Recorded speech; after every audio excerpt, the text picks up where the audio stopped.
Autism ADHD में home environment और parents की मेंटल हेल्थ का बहुत बड़ा रोल रहता है। ये टॉपिक हम लोगों ने शेयर किया था, ये था वीडियो नंबर 1103। उसके ऊपर काफ़ी सारी आप लोगों की रिएक्शंस आई हैं, प्रतिक्रियाएं आई हैं और बहुत सारा आप लोगों ने व्हाट्सएप पे डाला कि सर इसके बारे में ज़्यादा इलेबोरेट करें, ज़्यादा डिस्कस करें, क्योंकि ज़्यादा हम जानना चाहते हैं, क्योंकि आप में से बहुत सारे लोगों की ये स्टोरी है। और आपने देखा होगा मेरे चैनल पर लीक से हट करके चीज़ें होती हैं। कभी ऐसा नहीं होता कि अब आपने ये कर लिया, आपने वो कर लिया, आप सेंसरी ब्रशिंग कैसे करेंगे, आप जॉइंट मसाज कैसे करेंगे, आप जिम बॉल कैसे करेंगे और आप कैसे कंप्रेशन करेंगे। सो ये सब चीज़ें यहाँ पर डिस्कस करने के बजाय बेसिक चीज़ें डिस्कस की जाती हैं कि अगर आप कुछ चीज़ें कहते हैं ना, कुछ चीज़ें आप मॉडिफाई कर लें।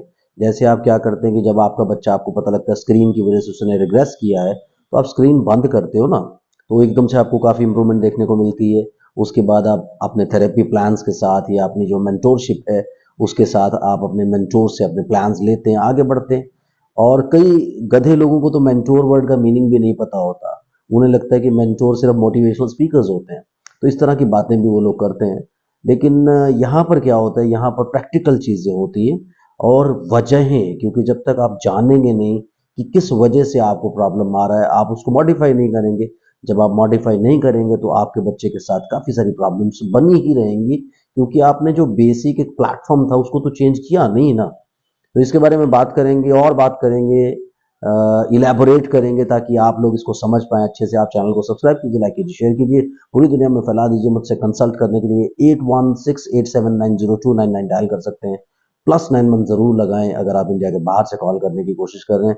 टॉपिक तो पसंद आ ही रहा है आपको, आ रहा है, फटाफट से लाइक का बटन दबा दीजिए, क्योंकि आप वीडियो देख के निकल जाते हैं और लाइक करना भूल जाते हैं। तो बात करते हैं कि होम एनवायरनमेंट या home atmosphere plus parents mental health, ये कहाँ तक रिस्पॉन्सिबल है। क्योंकि जब आपने देखा होगा ना, हम लोग खैर एक चीज़ में बिलीव करते हैं कि जो बच्चे हैं जब वो कंसीव हो जाते हैं, यानी प्रेगनेंसी पीरियड जब शुरू होता है, तो उसी वक्त मदर का मेंटल हेल्थ कैसा है बहुत इंपॉर्टेंट होता है। घर का एनवायरनमेंट कैसा है, क्योंकि वो डायरेक्टली या इनडायरेक्टली मदर को इन्फ्लुएंस करेगा। तो वो एनवायरनमेंट अच्छा होना बहुत इंपॉर्टेंट है। यूजुअली जॉइंट फैमिलीज में अलग तरह के इश्यूज होते हैं, न्यूक्लियर फैमिलीज में अलग तरह के इश्यूज होते हैं, लेकिन इश्यूज ज़रूर होते हैं। आप उसको कैसे परसीव करते हैं ये भी बहुत इंपॉर्टेंट है, आपकी पर्सनैलिटी पे डिपेंड करता है। क्योंकि हम प्रॉब्लम सबसे बड़ी पता क्या होती है, हम लोग सेटिस्फाई कहीं भी नहीं होते। जॉइंट फैमिली वाले क्या कहते हैं कि यार ये तो बहुत ज़्यादा इंटरफेरेंस है, इतनी इंटरफेरेंस मेरी लाइफ में हो रही है, इतनी प्रॉब्लम्स हो रही है। और उसकी वजह से क्या है कि हम लोग डिप्रेशन में, स्ट्रेस में, एंग्जाइटी में रहते हैं। उस एंग्जाइटी में रहने की वजह, क्योंकि वहाँ पे जब आप जॉइंट फैमिली में रहेंगे आपको सपोर्ट पूरा मिलेगा, लेकिन उसके साथ साथ रोक टोक भी मिलेगा कि आप अच्छा कर रहे हैं, आप बुरा कर रहे हैं, ऐसा कर रहे हैं, वैसा कर रहे हैं, यानी फीडबैक आपको मिलेगा। और वो कई लोगों को, स्पेशली कई लड़कियों को कई बार पसंद नहीं आती है, क्योंकि उसमें क्या होता है, उन्हें इंटरफेरेंस बिल्कुल पसंद नहीं है। तो यहाँ पर क्या होता है कि स्ट्रेस जनरेट होती है। जब स्ट्रेस और एंग्जाइटी जनरेट होती है तो कई सारी चीज़ें आपको सुनने को मिल जाती हैं। सुबह शाम दिन रात आपको कई सारी चीज़ें सुननी पड़ती हैं। उसके अलावा सबसे बड़ी प्रॉब्लम क्या होती है कि कई बार पेरेंट्स की अप्रोच वो भी बड़ी ऑर्थोडॉक्स होती है जॉइंट फैमिलीज के अंदर। यानी वो पुराने ज़माने से जैसे चले आ रहे हैं कि यार बहू को बिल्कुल आराम नहीं मिलना चाहिए, बहू को क्यों बैठी हुई है, ये कोई काम क्यों नहीं कर रही है, क्योंकि ये कोई आपकी लेबर नहीं है जो बैठ कर के बीड़ी पी रही है और आपको तकलीफ हो रही है।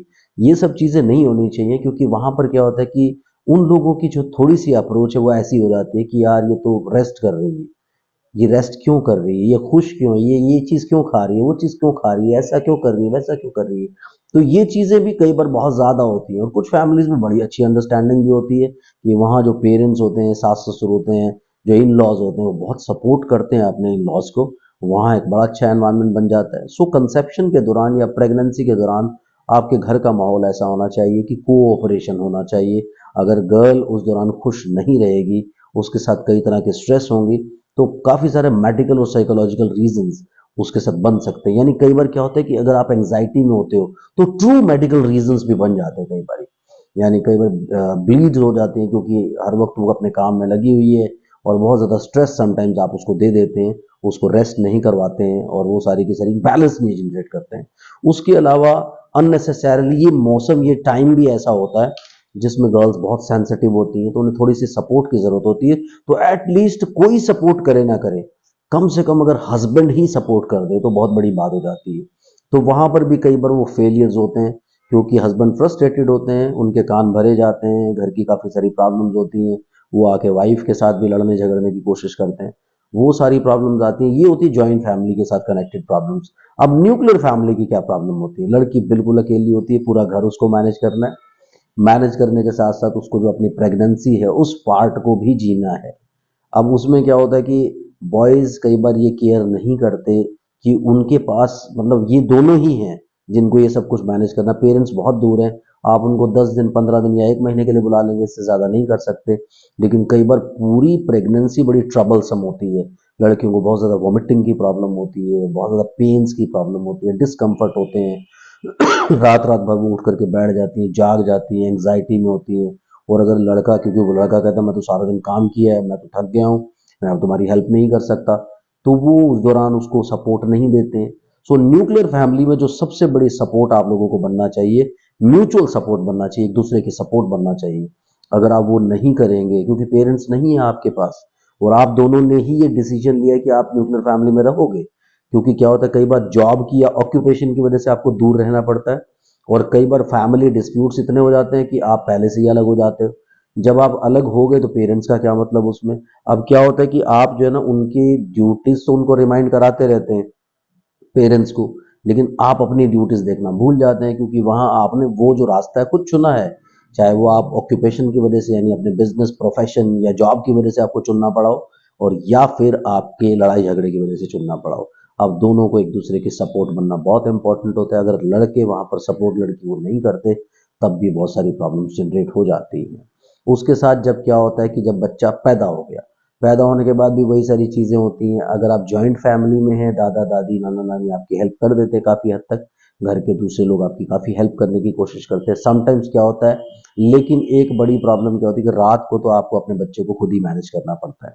अब उसमें क्या होता है कि लड़के को सुबह जॉब के लिए जाना है या लड़की को भी जॉब के लिए जाना है। अगर दोनों वर्किंग है, एक और नई मुसीबत होती है फिर कि दोनों के दोनों को अपना काम करना है, दोनों के दोनों को बच्चे भी मैनेज करने हैं।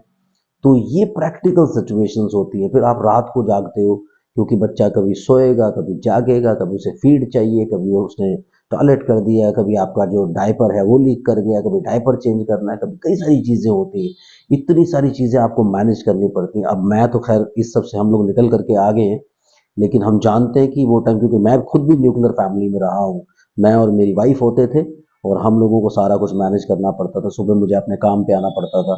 जब मेरी बेटी पैदा हुई थी, तो बेटी को सबसे बड़ी प्रॉब्लम क्या थी कि वो मेरी गोद में रहती थी रात को, और वो 4:30-5 बजे तक सुबह मुझे सोने नहीं देती थी। अगले दिन मुझे अपना काम भी करना होता था।